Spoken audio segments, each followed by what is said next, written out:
The balance changes for Marvel Rivals Season 1 are here, and it is time to do a patch rundown. I've been doing this for over 10 years for different games. I love to do analysis and have a look at what the developers think when they are changing certain characters in games. I've been doing this for League of Legends for many years, Overwatch even a little bit, and many other games. So, of course, as somebody who was playing a lot of Marvel Rivals and is also creating content, this makes totally sense for me. Now, with that said, that doesn't always mean that the community or even me is agreeing with those changes, but I still find it always interesting to see what the idea was coming from the developer, and then we have to see how that actually works in practice. Now, also very important, depending on your rank, you have always different views on certain characters in those games, right? Like a bronze player has a completely different view on how strong or how weak certain characters are.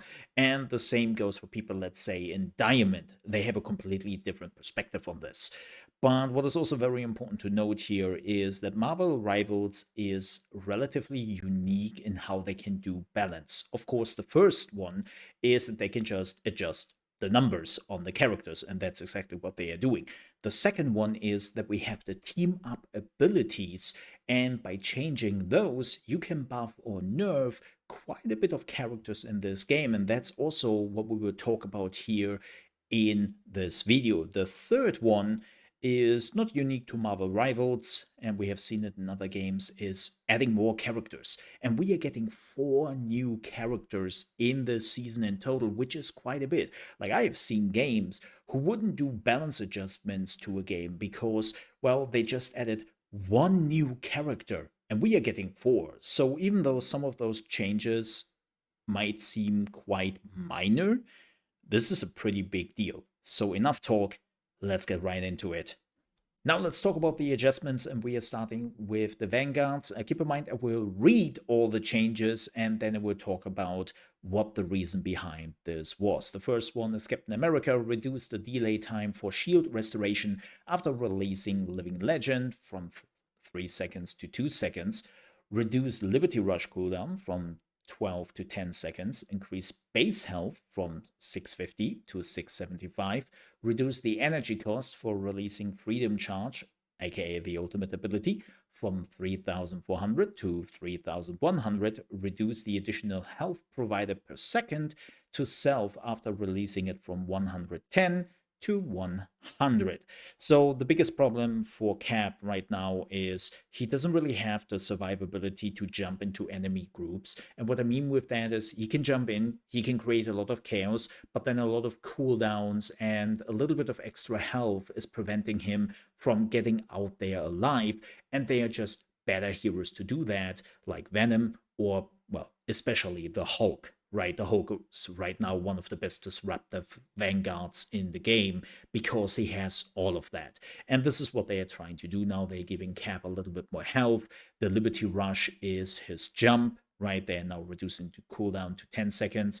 His shield will regenerate faster, which again, those are smaller changes, but they would definitely make a difference for a lot of Cap players out there. Also very important, they are reducing the ultimate charges you need to activate your ultimate. If you didn't know about this, every ultimate in the game needs a different number. And this can be more or less than the number you are seeing here. But I totally think that for what this ultimate provides, yes, they can totally reduce the amount of energy you need. I totally think that. The additional health provided per second to self after releasing it is not really making a big difference. Like, this is not important. This will not make this ultimate worse. This is just a small adjustment to not give him too much power, but it will not really make a big difference. Very much approve of those changes. I hope it will change how often we see Cap out there. He is still very specific Vanguard for specific situations, but I think he would just perform better now in those set situations. Doctor Strange add damage fall-off to Maelstrom of Madness and Gamma Maelstrom, starting at 5 meters and reducing to 70% at 8 meters, slightly decreases the shield value recovery rate after releasing Shield of the Seraphim from 80% per second to 70 per second. This makes sense. One of the strongest aspects of Doctor Strange is that he is a fantastic tank, right? Very versatile, but also he can create a lot of damage. And one of the reasons is that there are some, I really don't want to call them glitches, but like advanced tactics for Doctor Strange, like weaving in your melee attack between your normal attacks, or doing the animation canceling on your reload, right? Those are two things which players with advanced gameplay, mostly in the higher ranks, realize that they are there, and then they are utilizing them to great effect, and that increases damage Doctor Strange can dish out by quite a margin. And so they were looking for something to not necessarily remove those quirks, but doing it with something else in the game. And they decided that, yes, the Maelstrom of Madness, which is the big AoE he can create, right? That will reduce the damage fall off. So that means that the further you are away from Doctor Strange, the less damage you will get. And they also reduce how quickly you will get your shield back, which again, I totally can see why this makes sense. And that means you have to play a little bit more careful, a little bit more strategic. And as long as you are playing better, you will not necessarily feel those nerfs as much. Thor increased base health from 500 to 525, added immunity to control effects during God of Thunder. First, this is a small thing. I think this is good. He gets a seasonal bonus, so maybe they are already preparing for what is happening after the seasonal bonus. Keep in mind that all the seasonal bonuses from Season 0 will be in effect in Season 1. They will not change. They announced the first big change to those seasonal bonuses will come in Season 2. But it seems like they're already preparing here, and yeah, it's not much, but I think it's completely fair to give that to Thor. This added immunity to control effects during the ultimate. I cannot even believe this wasn't a thing. Like, literally everyone in this stupid game is getting immunity to control effects, but Thor doesn't. That was always insane to me.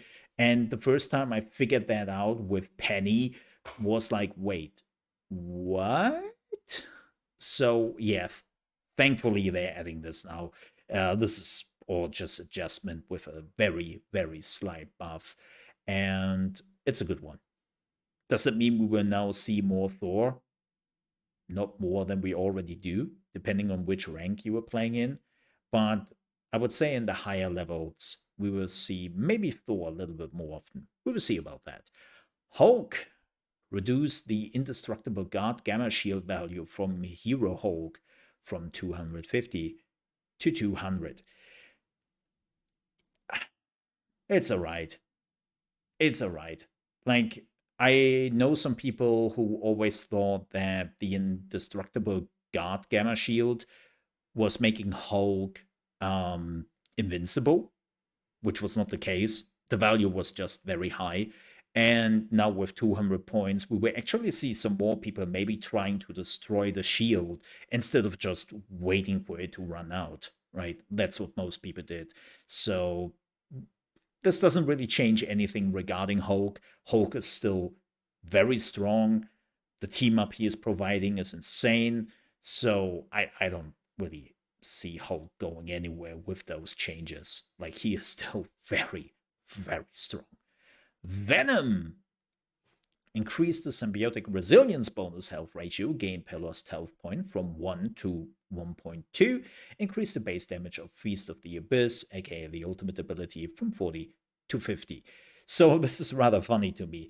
If you haven't seen the changes from the beta to the release, this is actually them trying to figure out what the sweet spot is. So when we moved from the beta to the release, they X'd this from, I think it was 1.5, or was it even 2? I think it was 1.5. I have to look it up. It was an insane value you would get here with the bonus health, and it was too much. So they completely X'd it to 1, and that was too much. it was just too much. It killed too much of his survivability, especially when he's in the backlines. And this would definitely put Venom more again on the playing table for people on a higher level. Like we would definitely see Venom a little bit more now, thanks to those changes. Yes, absolutely. In the lower levels, Venom has been relatively active quite a bit there because he's still fun and people sometimes just play what they love, right? But this would definitely bring him back more into the higher levels of play. The additional damage of Feast of the Abyss, that's nice. I saw a lot of people who complained that the damage of this ultimate is not really reflecting of the animation. Like, if you don't know how this works, most of the damage is coming from the percentile damage you are doing, aka 50% of the health the enemy has. You will X that off, and then you will do additional damage, which was 40, and now it's 50. It's not a big deal. Will that make a big change? No, but there were some situations I've seen in replays where literally some people survived with 5 or 10 health because this thing only did 40 instead of 50 damage. Again, this will not really change how often you will see somebody playing Venom. It's a nice thing to have. This with the bonus health is much more important. That is the big change. Duelist, Black Panther. Reduce the additional health provided to self after refreshing Vibranium marks with Spirit Rend from 40 to 30, and the upper limit of additional health provided from 120 to 75. Yeah, so more people got used to playing Black Panther, especially on the higher level of play, and Black Panther became more and more dominant of all the dive duelists. And I think there were too many moments where the developers thought he should have been dead. I saw some of the tournaments where I was literally thinking that player shouldn't have survived. They did. And this is probably how they try to curb the whole thing a little bit. We will see how this really changes Black Panther. I still believe that Black Panther will be a character with a high skill ceiling, and we will see a lot on the higher plays. But you just have to be more careful now. Black Widow. Oh boy. Increase the range of the first effect of Edge Dancer from a 3-meter radius to a 5-meter radius. Reduce the time required for Fleet Foot to recover from 0 stamina to full from 12 to 4 seconds. That's insane. Reduce the time required for Electroplasma Explosion, aka the ultimate ability, to reach maximum power from 1 second to 0.6 seconds. Let's face it, Black Widow is the worst Hawkeye in all regards. So what they are trying to do now is they are changing Natasha to be a more versatile movability sniper. They try to give her more freedom in movement. This is why they're increasing the first effect of Edge Dancer from 3 to 5 meters, which gives her a bigger radius to escape, right? And then, of course, the stamina recovery is now 4 seconds, which gives her a massive boost for the escape. And the same goes for the electroplasma explosion, right? Like they want her to use this ultimate faster so that she can move faster and she can make plays happen. So, what they are trying to do here is simple. Black Widow has a different usage in the game than Hawkeye. That's what they are trying to do here. This is not them trying to make Black Widow as strong as a sniper as Hawkeye, and I know that some people will find this weird, and I agree, it is rather weird. But they've decided instead of doing that, they want to give Black Widow the movability Hawkeye doesn't have. Speaking of Hawkeye, let's talk about him. Clint is getting a little bit nerfed here. First, slightly reduce the spread angle between every 2 blast arrows, and reduce the triggering distance of passive abilities Archer Focus from 60 meters to 40 meters. reduce the maximum additional damage of the passive from 80 to 70. So this one is actually, this is a change. I think too many people are not using the blast arrows too often. Well, that's not really true. They want them to use the blast arrows in a specific way, and this is why they're doing those changes. Like, this is such a neglectable change. Like, nobody really will care about this. If you were, I'm also pretty sure if you were asking a lot of people, what does the blast arrow do and how do you feel about it when Hawkeye is doing the blast arrows, most people would go, the what? I don't care. Just take away his tree trunks of arrows, right? Like, people have a completely different issue with this character right now instead of talking about the blast arrows. So this is just a slight change here. They reduced the triggering distance of the passive ability Archer Focus from 60 to 40 meters and reduced the maximum additional damage of the passive from 80 to 70. This is huge. This is one of the biggest nerfs. This is actually big.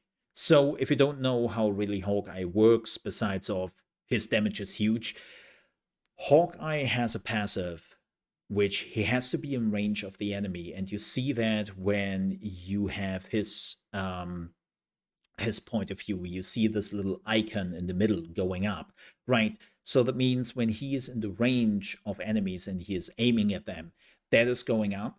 And normally that was 60 meters. You had to be in range of 60 meters to trigger this. Now it has to be 40.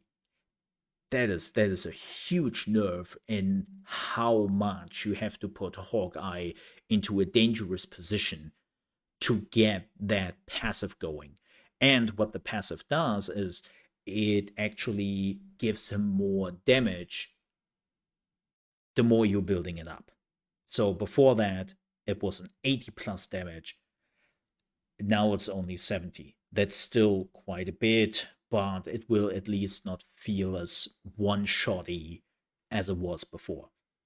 Still very dangerous, very deadly, but not as crazy anymore, and I think this is the biggest nerf here. 40 meters.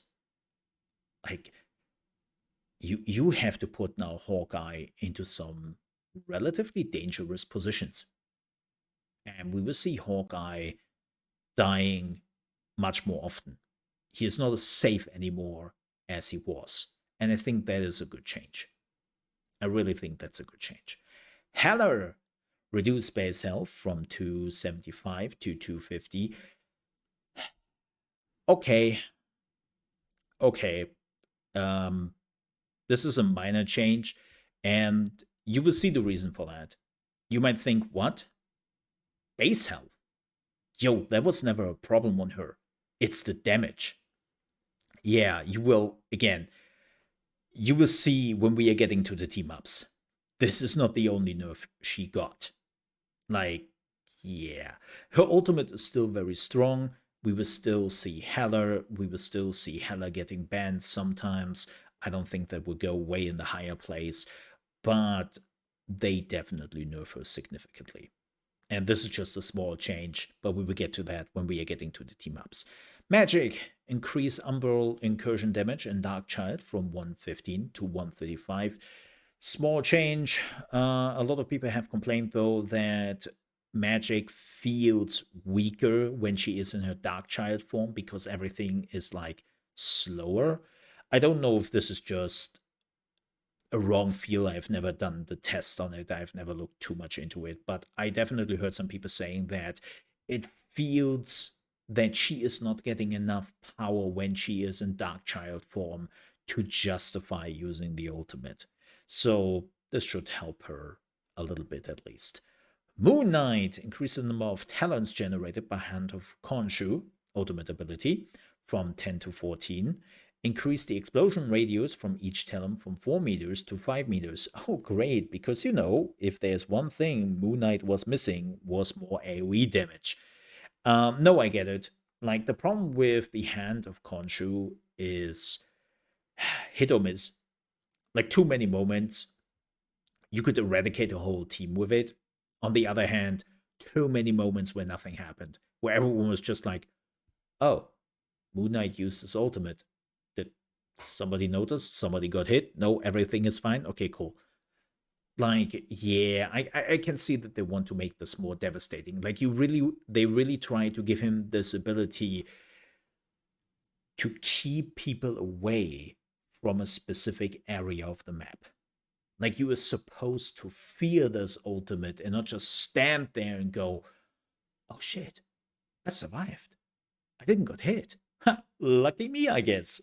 Right? They really want to make sure that when this ultimate is going into effect, that you are scrambling, you are leaving the place, or you die. Namor. They're optimizing the throwing feel of the spawns and, of course, of the monstro, which so makes it feel less awkward. It's kind of interesting, like how often they had to fix Namor's aim. I remember in the beta, his normal attacks were not even straight. Like, the radical was not when Namor was actually throwing his spears in the beta. I wonder what it is with this character. This is just a small adjustment, not a buff, but keep the team ups in mind. We will get to him in the team ups. Psylocke, now Dance of Butterfly, aka the ultimate ability, will check for barriers, including Magneto's metal bulwark, Hulk's indestructible guard, etc., etc. Good. Good. Glad that it will now check that and not just say, oh, you have a shield? Well, I don't care. You're dead. So, thanks. I appreciate that. We slightly increased the damage capabilities of Frank's weapons, which reduces the spread of deliverance and adjudication. Yeah, okay. Less spread. It will basically be easier for Punisher to hit their targets. Scarlet Witch increased Chaos Control fixed damage from 50 per second to 60 per second, reduce the percentage damage per second from 5 to 3%, increase Chthonium Burst projectile damage from 30 to 35. This makes sense. They are trying, so if you didn't know this, but they added percentage damage to Scarlet Witch at the end of the beta, and then they added Wolverine to the release. And Wolverine just became a much better tank buster with his percentage damage than Scarlet Witch. Because Scarlet Witch doesn't necessarily have the survivability like Logan has. So Scarlet Witch, unfortunately, was in this weird spot of she is supposed to be a tank buster, but we already have a tank buster, and that's Wolverine. So why would we do this? And it seems like they are now trying to change this, that Scarlet Witch is really just a duelist, strategist, hunter. So they're increasing the general damage and they're reducing the percentile damage a little bit. And then they are also increasing the burst projectile. Again, this is good against squishy targets. So she is a strategist / duelist hunter, while Wolverine is still the tank buster. Storm. Oh yeah. Lots of changes coming here. Increase the wind blade projectile speed from 100 meters per second to 150 meters per second, and left click damage from 50 to 55. I think the speed was the biggest problem, especially in higher play. I kid you not, I have seen people just dancing around the left clicks. They were evading all the attacks coming from Storm. It was ridiculous, right? Not that I was capable of doing it because I'm stupid, but I have seen it happening. And the damage is also being increased. Increased Bolt Rush damage from 70 to 80 after releasing Omega Hurricane, aka the ultimate ability. She is now getting more bonus health, and also very important, after the ultimate is running out, she will not immediately lose all this bonus health, but it will slowly, or rather quickly, diminish per second. Why? Because it's an ultimate where most players are going in with Storm, right? Most players. they're going in with Storm, right? They're teleporting into the front lines. They're doing a lot of damage there, and then they die. Then they just die. Because Storm doesn't have the defensive capabilities to escape most of the time. And it's not worth it. It's not worth it. So this is some huge buffs. I think we will see more Storm. I think with those changes, we will see more Storm, especially when we are talking over the team ups here in just a second. Squirrel Girl. Addition of a new effect on the unbeatable Squirrel Tsunami, aka our ultimate abilities. The squirrels will rush towards the nearest enemy after bouncing instead of bouncing randomly, and reduce the health from 600 to 300.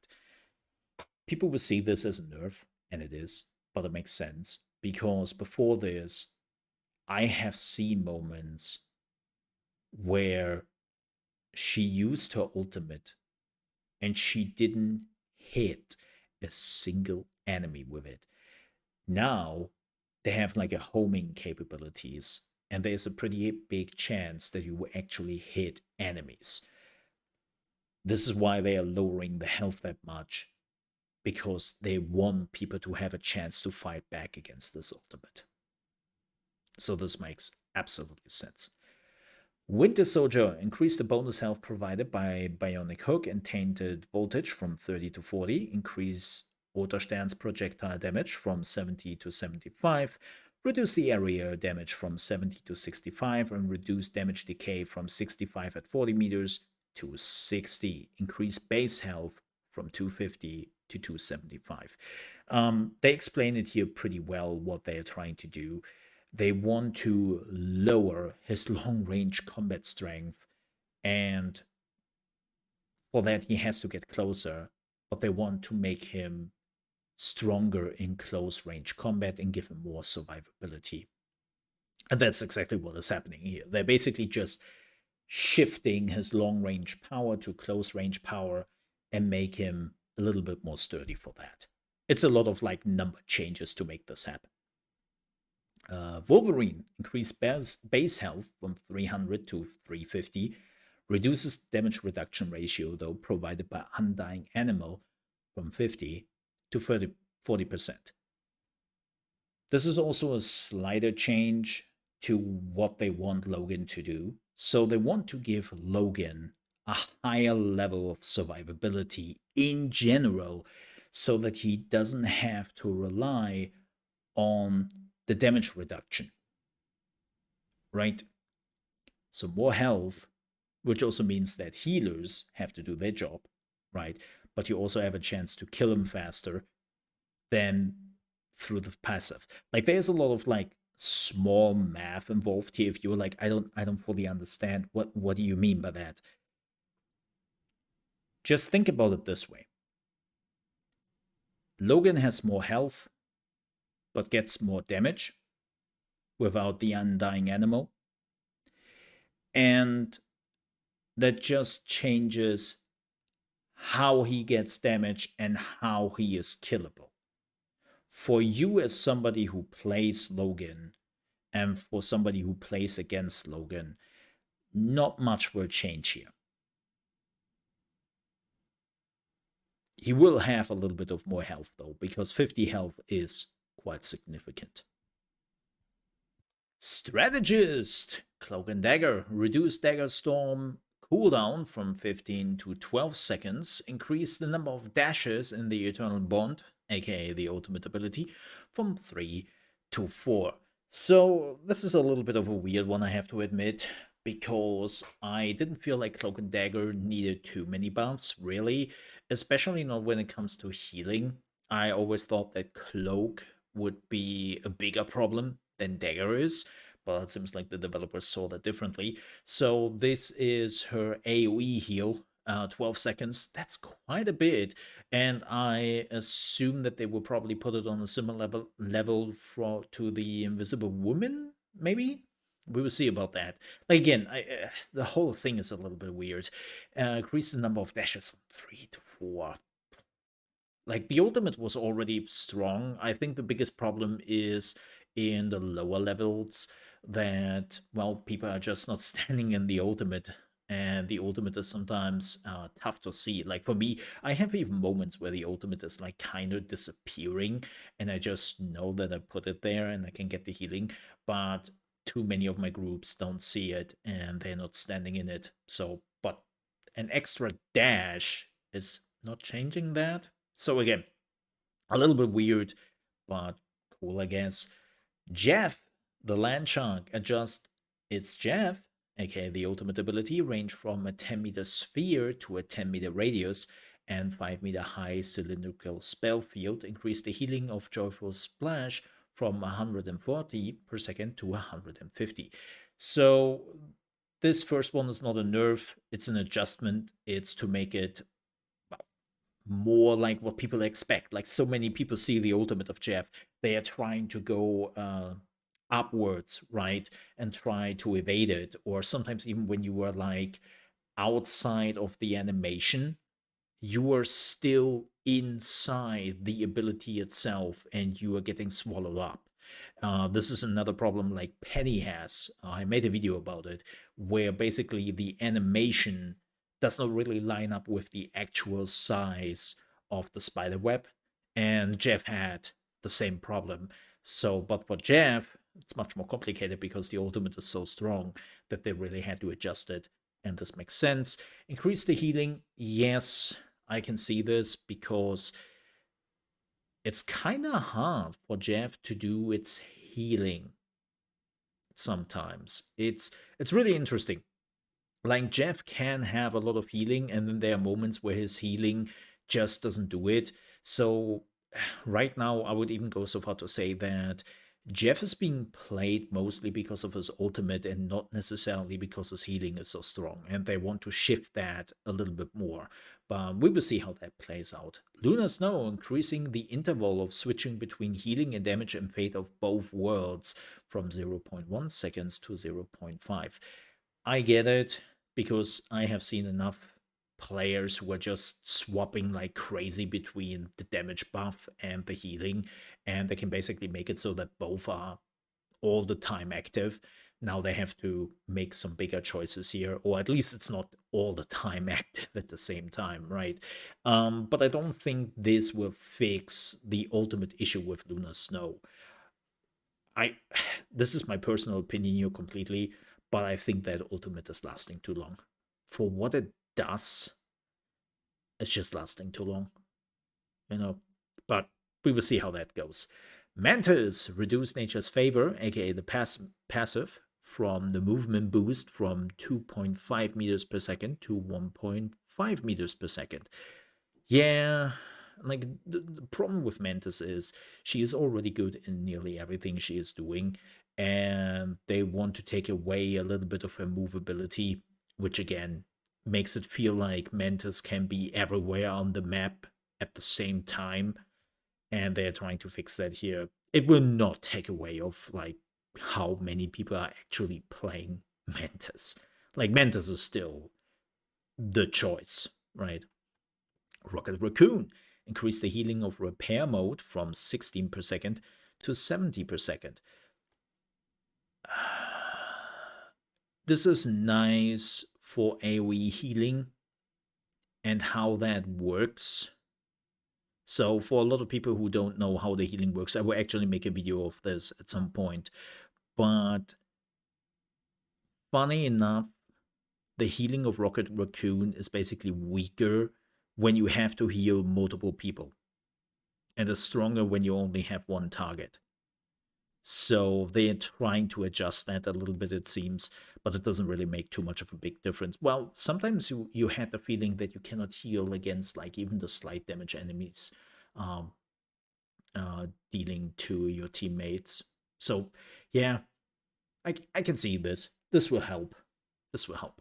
Team up abilities. Now, this is the big thing, right? This is the other buff slash nerf area I was talking about. And there we have Hawkeye and Black Widow. And basically, they're just axing Hawkeye's bonus damage from 20 to 50%. That's only 5%, but keep in mind they have already gutted Hawkeye quite a bit. So yeah, this should help a lot. Reduces Hello Season bonus damage from 20 to 15. So we will see if that makes a big difference. Like, we have to see it in action. Now, with her reduced overall health, this is a 5% damage reduction, and she's also losing 25 health. We will see how that plays out, if that is enough. Right. Lunar Snow and Namor increasing. So this is a buff for Namor, by the way. Increase frozen spawn damage from 25 to 27. Increase the spawn slowing effect from 25 to 30. Yikes. Increase berserk state from 16 to 18. Yes, this is a huge buff for Namor. And I wouldn't be surprised if we will see even more Namor than we already do a little bit. Like, in the last few days, I would say that Namor became more and more the character people discovered to play. Because Lunar Snow most of the time is active when you're playing with strategists, right? So they're just taking this team up anyway. So yeah, makes sense. Rocket Raccoon and the Punisher and the Winter Soldier reduce the cooldown of ammo invention from 45 to 40 seconds. Yeah, okay, cool. Slight buff for all the characters. Nice. Not a big deal though. Scarlet Witch and Magneto increase metallic fusion projectile damage from 55 to 60 and increase the metallic fusion spell field damage from 30 to 35. Slight buffs, especially they have to see, like, with Scarlet Witch now getting the bigger buff, and they have to see how that plays out. Because yes, Magneto was definitely a vanguard a lot of people played, right? Like, he is in a lot of games and has a pretty high win rate, but we don't necessarily see a Scarlet Witch in a lot of those games. So there was always this balance that Scarlet Witch was never really there, and that kind of played out. Now, with the changes of Scarlet Witch, they're also upping the metallic fusion buffs team up thingy. So we will see if this is maybe not a little bit too much, and I wouldn't be surprised if we see Scarlet Witch / Magneto a lot in the first season. Thor, Storm, and Captain America, they reduce the cooldown of Charged Gale from 20 to 15 seconds and increase the damage of Charged Gale from 50 to 55. Again, this is another huge buff to Storm, and Storm needed it. That's a fact. Now, if this is overboard with Storm, we have to see, because she is also bringing some utility to the table. But I think it was needed. But I would love to see more Storm in Season 1. But with that said, we are done with the patch notes. I hope you enjoyed this. If you did, please don't forget to leave a like. And also, if you're new to the channel, you want to see more Marvel Rivals, don't forget to subscribe. But with that said, I'm signing off. Thank you so much for watching. Stay safe. Bye-bye.